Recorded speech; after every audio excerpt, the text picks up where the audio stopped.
Welcome to Nightfall Narratives, the podcast that goes where shadows and stories intersect to explore the eerie and enigmatic.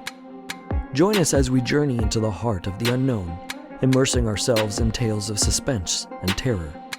In each episode, we'll either read a spine-tingling tale, or we'll take a closer look at the art of writing, unraveling the mysteries of storycraft that make such tales so eerily effective.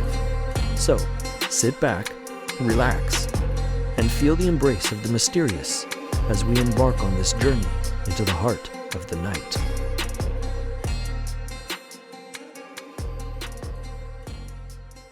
Welcome to another episode of Nightfall Narratives, with me, your Nightfall narrator, R. Douglas Patton.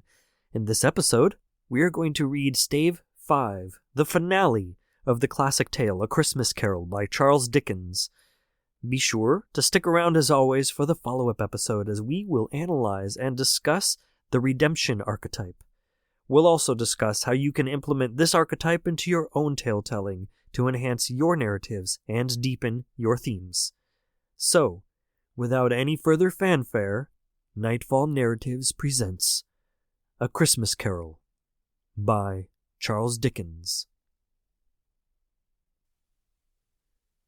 Stave 5. The end of it. Yes! And the bedpost was his own. The bed was his own. The room was his own. Best and happiest of all, the time before him was his own, to make amends in. "I will live in the past, the present, and the future," Scrooge repeated as he scrambled out of bed. "The spirits of all three shall strive within me. Oh, Jacob Marley, heaven and the Christmas time be praised for this. I say it on my knees, old Jacob, on my knees." He was so fluttered and so glowing with his good intentions that his broken voice would scarcely answer to his call. He had been sobbing violently in his conflict with the spirit, and his face was wet with tears.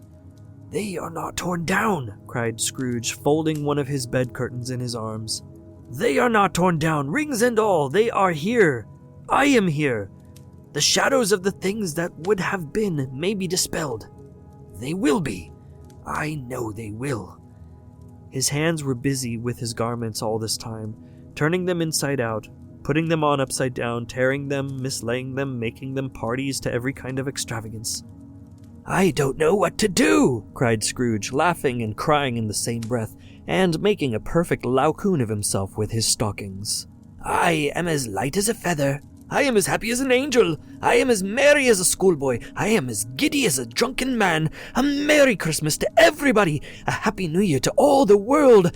Hello here. Whoop, halloo."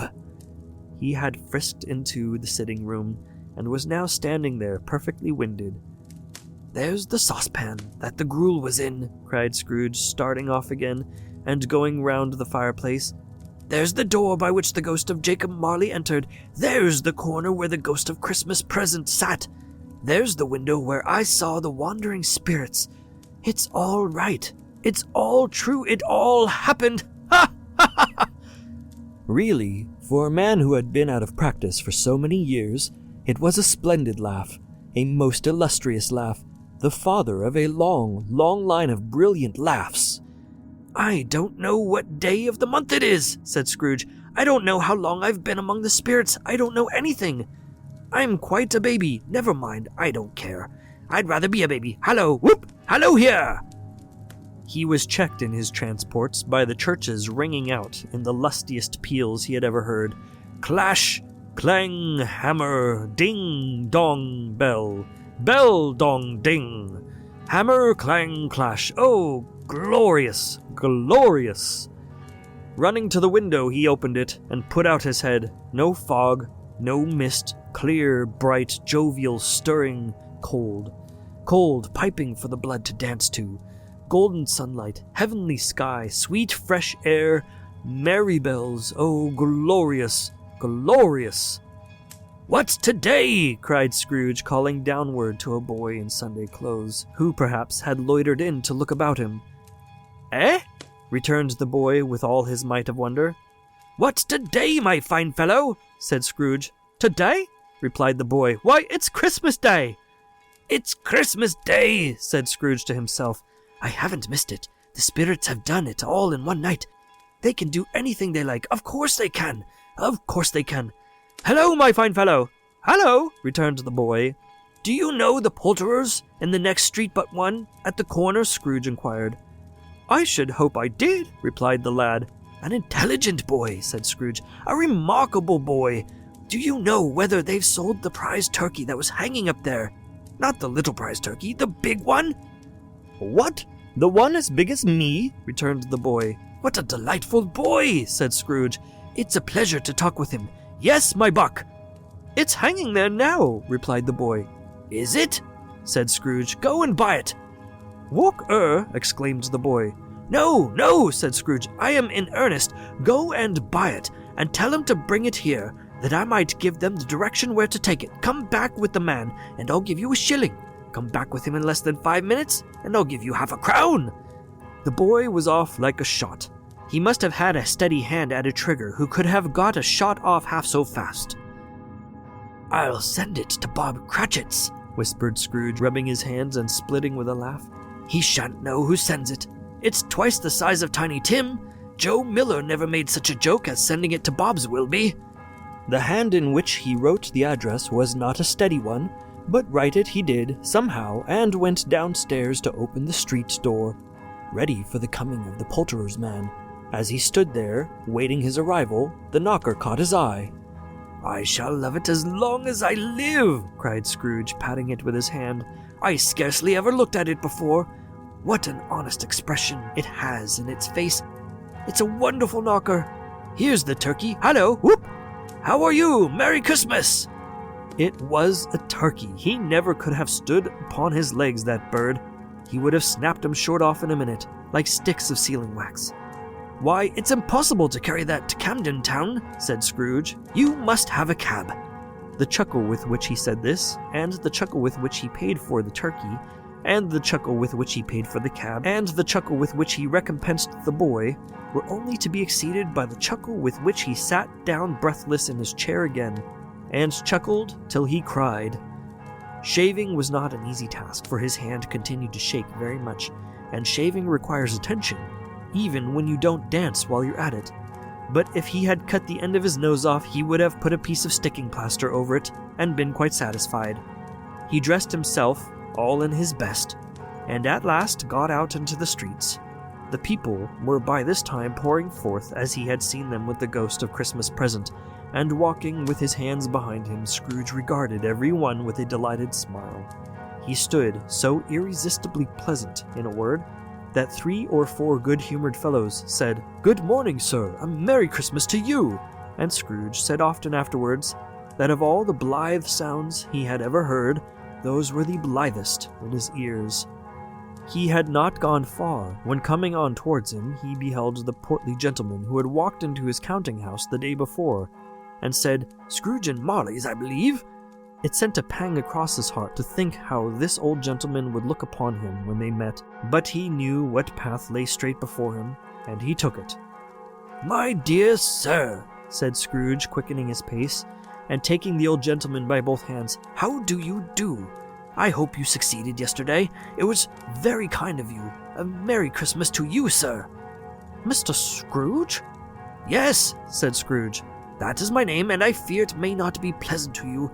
Allow me to ask your pardon, and will you have the goodness—" Here Scrooge whispered in his ear. "Lord bless me!" cried the gentleman, as if his breath were taken away. "My dear Mr. Scrooge, are you serious?" "If you please," said Scrooge, "not a farthing less. A great many back payments are included in it, I assure you. Will you do me that favor?" "My dear sir," said the other, shaking hands with him, "I don't know what to say to such a "Don't say anything, please," retorted Scrooge. "Come and see me. Will you come and see me?" "I will," cried the old gentleman, and it was clear he meant to do it. "Thank ye," said Scrooge. "I am much obliged to you. I thank you 50 times. Bless you." He went to church, and walked about the streets, and watched the people hurrying to and fro, and patted children on the head, and questioned beggars, and looked down into the kitchens of houses, and up to the windows, and found that everything could yield him pleasure. He had never dreamed that any walk, that anything, could give him so much happiness. In the afternoon he turned his steps toward his nephew's house. He passed the door a dozen times before he had the courage to go up and knock, but he made a dash and did it. "Is your master at home, my dear?" said Scrooge to the girl. Nice girl, very. "Yes, sir." "Where is he, my love?" said Scrooge. "He's in the dining room, sir, along with mistress. I'll show you upstairs, if you please." "Thank ye, he knows me," said Scrooge, with his hand already on the dining room lock. "I'll go in here, my dear." He turned it gently, and sidled his face in round the door. They were looking at the table, which was spread out in great array, for these young housekeepers are always nervous on such points, and like to see that everything is right. "Fred!" said Scrooge. Dear heart alive, how his niece by marriage started! Scrooge had forgotten for the moment about her sitting in the corner with the footstool, or he wouldn't have done it on any account. "Why, bless my soul!" cried Fred. "Who's that?" "It's I, your Uncle Scrooge. I have come to dinner. Will you let me in, Fred?" Let him in? It is a mercy he didn't shake his arm off. He was at home in 5 minutes. Nothing could be heartier. His niece looked just the same. So did Topper when he came. So did the plump sister when she came. So did everyone when they came. Wonderful party, wonderful games, wonderful unanimity, wonderful happiness. But he was early at the office next morning. Oh, he was early there. If he could only be there first, and catch Bob Cratchit coming late. That was the thing he had set his heart upon. And he did it. Yes, he did. The clock struck 9. No Bob. 1:15. No Bob. He was full 18 minutes and a half behind his time. Scrooge sat with his door wide open that he might see him come into the tank. His hat was off before he opened the door, his comforter too. He was on his stool in a jiffy, driving away with his pen, as if he were trying to overtake 9 o'clock. "Hello!" growled Scrooge in his accustomed voice, as near as he could feign it. "What do you mean by coming in here at this time of day?" "I am very sorry, sir," said Bob. "I am behind my time." "You are?" repeated Scrooge. "Yes, I think you are. Step this way, sir, if you please." "It's only once a year, sir," pleaded Bob, appearing from the tank. "It shall not be repeated. I was making rather merry yesterday, sir." "Now, I'll tell you what, my friend," said Scrooge. "I am not going to stand this sort of thing any longer, and therefore—" He continued, leaping from his stool and giving Bob such a dig in the waistcoat that he staggered back into the tank again. "And therefore, I am about to raise your salary!" Bob trembled and got a little nearer to the ruler. He had a momentary idea of knocking Scrooge down with it, holding him and calling to the people in the court for help, and a straight waistcoat. "A Merry Christmas, Bob!" said Scrooge, with an earnestness that could not be mistaken as he clapped him on the back. "A merrier Christmas, Bob, my good fellow, than I have given you for many a year. I'll raise your salary, and endeavor to assist your struggling family, and we will discuss your affairs this very afternoon over a Christmas bowl of smoking bishop, Bob. Make up the fires, and buy another coal scuttle before you dot another I, Bob Cratchit." Scrooge was better than his word. He did it all, and infinitely more, and to Tiny Tim, who did not die, he was a second father. He became as good a friend, as good a master, and as good a man as the good old city knew, or any other good old city, town, or borough in the good old world.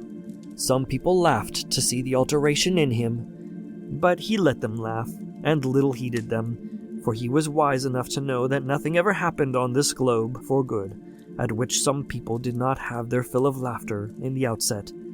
And knowing that such as these would be blind anyway, he thought it quite as well that they should wrinkle up their eyes in grins, as have the malady in less attractive forms.